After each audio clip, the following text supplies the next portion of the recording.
question that we hope to get your responses on. You have this orange-colored device on your tables, and we wanted to ask a question related to the recession and how you feel about it. This is important to all of us. No money, how to build a future for Singapore, right? And economy must recover. So Singapore, the question is that Singapore is pulling out of the recession faster than others. It would appear to be so, right? Is it due to good planning, or are we just plain lucky? So there was Gerald's question as well on what it would take for us to plan to catch the next wind. And with the competition that will intensify in the regional countries, I think actually, you mentioned that's an specifically excellent China. question, you know. You know why you asked such an excellent question? Because it's a question that's absolutely for Josephine Teo.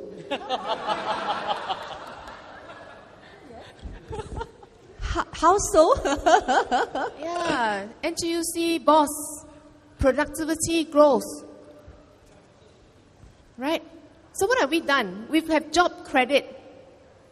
Job credit doesn't come into our own pocket. It goes into the company's pocket, right? But what it means is that it has helped us put off retrenchment. I have met many bosses, employers, and so on. They said that because of job credit, they don't have to cut as deep. But it means that they are keeping people. Many of them, some of you will know, going from training to training to training, right? That's why I think Minister Lim Swee Say is worried about productivity. Because you are going training, but you're not producing anything. Right? So productivity numbers are suffering.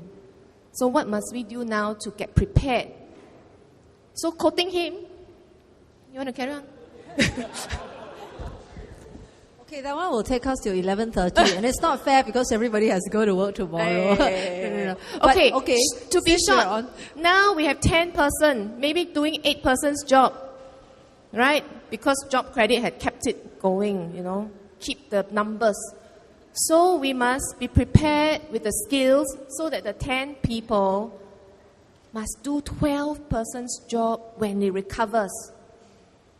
Either you invest in automation, you invest in skills now, right? Or you change your processes, get your IT system or whatever in place so that you have greater automation, you have better equipment to work with, your employees are trained to operate the equipment. So that when the time comes, when the recovery comes, the 10-person can do the 12-person's job. I thought maybe I also offer a perspective to Gerald's question. You mentioned that we were lucky and we had good planning at the same time. Now, we cannot control how lucky we are. And there are occasions that the tide is just not in our favor. We can be very unlucky. But we can always plan to catch the wind when it's in our favor. And that is why, if you look at what Grace was mentioning, our investments in skills training, we didn't invest in skills training only when times turned bad. If we had said that, okay, now that we have excess manpower, now that we have, lots of capacity in the factories, let's find a way to train our workers. If we had only started thinking of that this year, we would not have been a complete mess, unable to deliver those training places. The fact that we are very able to get those training going means that long before the recession came, we already said it will come. We just don't know when. But when it comes, we'd better be ready.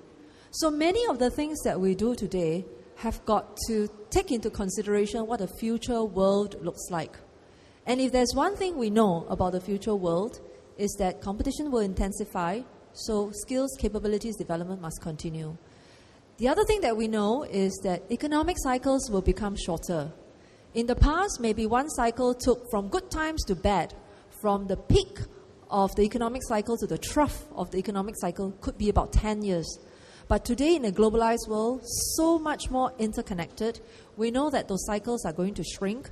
You are going to have more disruptions in development. In other words, it is harder to expect that going forward, we will be able to sustain long periods of economic growth. We are going to be much more nimble and catch the wind when it comes, and then we have to be very resilient and be able to rebound when, the tide is not in our favor. So those are two things that we probably have to bear in mind. The third and a very related aspect of these two hard-nosed ideas is that the people that we have in Singapore, our spirit and our ability to be resilient in times of difficulty. The more developed we are, the more accustomed and more used to the idea of stable, smooth growing country. And yet, going into the future, that is going to be less likely.